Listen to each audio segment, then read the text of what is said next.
اللہ کا ایک بندہ تھا، وہ بازار سے گزر رہا تھا، بلکہ اس کی رحمتیں بہانے ڈھونڈتی ہیں. ذرا دیکھیے منظر. تو اس نے دیکھا ایک شرابی ہے، وہ گندی نالی پہ گرا ہوا ہے اور گندے پانی سے اس کا منہ گندا ہو رہا ہے. انسان کے احترام کے ناطے دل میں ترس جاگا اور اس کو وہاں گندی نالی سے اٹھایا اور اس کا منہ دھویا اور گھر کا رستہ دکھایا. خیر شام ہوئی، رات پڑی.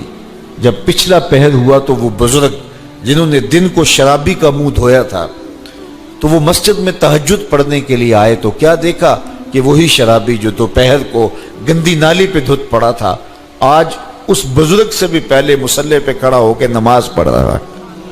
تو بڑی حیرت ہوئی کہ یہ تو وہ دن والا شرابی ہے اور میں نے آج اس کا منہ دھویا تھا، نشے میں دھت پڑا تھا. تو حیرت کا اظہار کیا تو ہاتف سے آواز آئی، میرے بندے تو نے اس کا منہ دھو دیا تھا، میں نے اس کا دل دھو دیا ہے. تو جب بندہ اللہ کے حضور توبہ کرتا ہے، اس کے حضور معافی مانگتا ہے تو پھر وہ کتنا عطا کرتا ہے، اور بندے کے گناہوں کو معاف ہی نہیں کرتا بلکہ اس کے گناہوں کو نیکیوں میں بدل کے رکھ دیتا ہے. یہ بندے پر اللہ کی کرم نوازیوں کے برستے رنگ ہیں. التائب من الذنب کمن لا ذنب لہ، گناہ سے توبہ کرنے والا ایسا ہوتا ہے جیسے اس نے گناہ کیا ہوا ہی نہیں.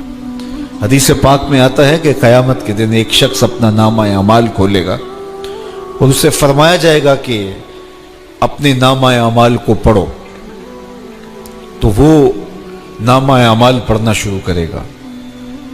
اب اس نے بڑے بڑے جرم کیے ہوں گے اور چھوٹے چھوٹے گناہ بھی کیے ہوں گے. اب اللہ سے حیا کرتے ہوئے، شرم کرتے ہوئے جو بڑے گناہ ہیں ان کو چھوڑتا جائے گا، صرف نظر کرتا جائے گا اور چھوٹے چھوٹے گناہ پڑھتا جائے گا. جب وہ سارا نامہ اعمال پڑھ چکے گا تو آواز آئے گی، بندے جا، میں تیرے سارے گناہوں کو بدل کے نیکیوں میں تبدیل کر دیا. تو وہ کہے گا، اے اللہ ابھی تو میرے بڑے بڑے گناہ رہتے تھے جو میں نے ابھی پڑھے ہی نہیں. تو جب یہ بات اللہ کے محبوب نے ارشاد فرمائی تو حضور اتنا مسکرائے کہ صحابہ کو حضور کی داڑھیں نظر آنے لگی. پہلے وہ کہہ رہا ہے کہ چھوٹے چھوٹے گناہ پڑھتے اور بڑے چھوڑتا چلا جاتا ہے، اور جب یہ اسے پتا چلا کہ ان گناہوں کو بدل کے نیکیوں میں تبدیل کر دیا جائے گا تو وہ کہتا ہے ابھی تو بڑے بڑے گناہ میرے رہتے تھے. تو اللہ کی یہ کرم نوازیوں کے رنگ ہے کہ وہ گناہوں کو بدل کے نیکیوں میں تبدیل کر دیتا ہے.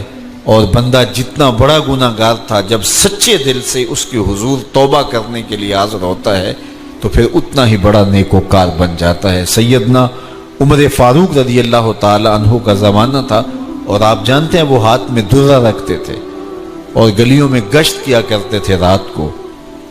دن کو بھی آپ دیکھتے تو ایک شرابی تھا جو ہاتھ میں شراب کی بوتل لیے آ رہا تھا. اچانک گلی کا موڑ کاٹا تو آگے حضرت عمر آ رہے تھے. ایک دم ڈر گیا اور دل ہی دل میں کہا، اے اللہ حضرت عمر کے قہر سے بچا لے، ساری زندگی شراب نہیں پیوں گا. سچی توبہ کر دی اور جلدی سے وہ شراب کی بوتل بغل میں دبا لی. اتنے میں حضرت عمر بھی سر پہ پہنچ گئے اور کڑک کے کہا، گرج کے کہا کہ یہ تیرے پاس کیا ہے؟ تو تھی تو شراب. اب ڈرتے ہوئے اس نے کہا، حضور یہ سرکہ ہے. تو حضرت عمر فرمایا، نکالو. اب وہ تھر تھر کانپ رہا ہے اور بغل سے وہ شراب کی بوتل نکالی. جب نکالا تو وہ شراب نہیں تھی، سرکہ بن چکا تھا. تو جو اللہ شراب کو سرکے میں بدل دینے پہ قادر ہے وہ گناہوں کو نیکیوں میں بدل دیتا ہے. تو یہ ایک صورت دکھائی کہ دیکھو یہ شراب کو سرکے میں تبدیل کر دیا، تمہارے گناہ بھی نیکیوں میں تبدیل کر دیں گے. تم آؤ تو صحیح اس کی چوکھٹ پہ، تم ہاتھ تو پھیلاؤ. حضرت داتا گنج بخش علی حجویری علیہ رحمہ کشف المعجوب کے اندر لکھتے ہیں کہ جو فرمایا گیا کہ جس نے توبہ کی اللہ نے اس کی مغفرت کر دی. تو ایک بزرگ کا قول نقل کیا کہ جس کو اللہ نے بخشنا تھا اللہ نے اس کو توبہ کی توفیق دے دی. اس کو بلایا ہی اسے ہے جس نے مغفرت کرنی تھی. تو توبہ کی توفیق کا نصیب ہو جانا یہ اللہ کی خاص رحمتیں ہیں اور توبہ کرنے والا اللہ کی خاص رحمتیں پاتا ہے. توبہ کرنے والا جب اس کے حضور حاضر ہوتا ہے تو اللہ تعالیٰ اس پہ بہت خوش ہوتا ہے۔ اللہ کے محبوب علیہ السلام نے باقاعدہ ایک مثال سے یہ حقیقت سمجھائی کہ توبہ کرنے والے کے لیے اللہ کی خوشی کا عالم کیا ہوتا ہے، اللہ کیسے خوش ہوتا ہے توبہ کرنے والے پر۔ تو حضور نے ارشاد فرمایا ایک بندہ لمبا سفر کر کے اور صحرا کے اندر ایک لمبے سفر پہ تھا، تو راستے کے اندر اس نے چند لمحوں کے لیے سستانے کے لیے، دوپہر کاٹنے کے لیے ایک درخت کے ساتھ اپنا جانور باندھا اور خود سو گیا۔ اس کا خیال تھا چند لمحوں کے لیے آنکھوں کی نیند نکالوں گا اور آگے بڑھ جاؤں گا، اس لیے اس نے سامان بھی سواری اونٹ کے اوپر جو لدا ہوا سامان تھا، اس میں کھانا تھا، پینا تھا، دیگر ضروریات کی چیزیں تھیں، تو وہ بھی نہیں اتارا، کجاوے پر ہی پڑا رہا کہ چند لمحوں کے لیے میں نے کمر سیدھی کرنی اور آگے چلے جانا ہے۔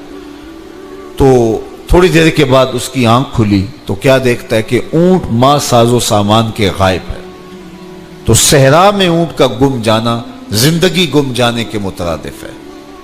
تا حد نظر نہ کوئی آبادی، نہ کوئی انسانی وجود، تو پھر زندگی نہیں موت کے منہ میں اپنے آپ کو دھکیل لینا ہے جنگل میں، اگر آپ کے پاس کچھ باقی نہیں بچتا ہے۔ تو اس نے دیکھا کہ سواری غائب ہے، سواری غائب ہے تو اس کے اوپر جو سامان تھا وہ بھی غائب ہے، تو وہ دائیں بائیں بھاگا دوڑا اس خیال سے کہ میں جو ہے وہ اپنی سواری کو تلاش کر لوں، لیکن سواری نہیں مل پائی۔ تو پھر وہ دوبارہ آیا اور اسی جگہ بیٹھ گیا، اب موت کا انتظار کرنے لگا۔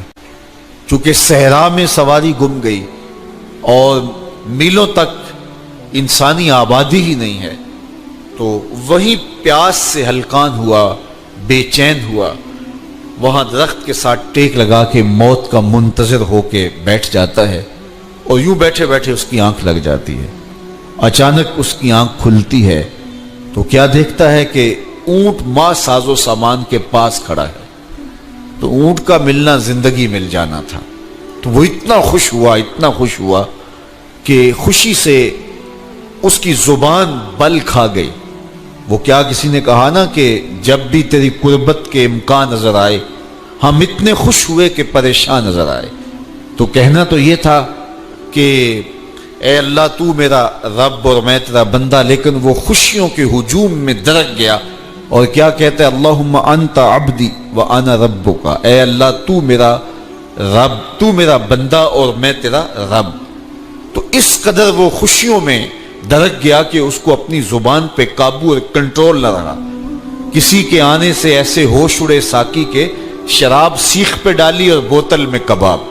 تو کہتا اللہم انت عبدی وانا ربک، تو میرا بندہ اور میں تیرا رب۔ تو یہ اس کی زبان قابو میں نہ رہی اور وہ بل کھا گیا، خوشیوں کا ہجوم ایسا ہوا۔ تو اللہ کے محبوب نے یہ مثال بیان کرنے کے بعد ارشاد کیا، مجھے بتاؤ اس بندے کو کتنی خوشی ہوئی کہ زبان پہ قابو نہیں، جذبات پہ کنٹرول نہیں، کہنا کچھ ہے بول کچھ رہا ہے۔ تو صحابہ نے عرض کی حضور بہت خوشی ہے۔ تو فرمایا جس طرح یہ بندہ اونٹ کے ملنے پر واپس آنے پہ خوش ہوا، حتیٰ کہ خوشیوں کے ہجوم میں اس کی زبان بھی قابو میں نہیں رہی، یہ بتا رہا ہے خوشیوں کے وفور کا عالم اور مسرتوں اور جو ہے وہ خوشیوں کی کثرت کا عالم بتا رہا ہے۔ تو فرمایا یہ بڑا خوش ہوا جب کوئی بندہ پلٹ کے مالک کی دہلیز پہ آتا ہے، اللہ اس سے بھی زیادہ خوش ہوتا ہے کہ میرا بندہ میری چوکھٹ پہ آ گیا۔ تو پھر اللہ یہ نہیں دیکھتا کہ اس کے گناہ کتنے ہیں، سمندر کی جھاگ کے برابر بھی گناہ ہو تو معاف کر دیے جاتے ہیں، اس لیے کہ میرا بندہ پلٹ کے میری چوکھٹ پہ آیا ہے۔ تو توبہ اللہ کو محبوب ہے، اللہ کو مطلوب ہے، اللہ کو چاہیے کہ بندہ اس کے حضور آئے اور پھر اللہ جل شانہ اس کی مغفرت و بخشش فرما دیتا ہے۔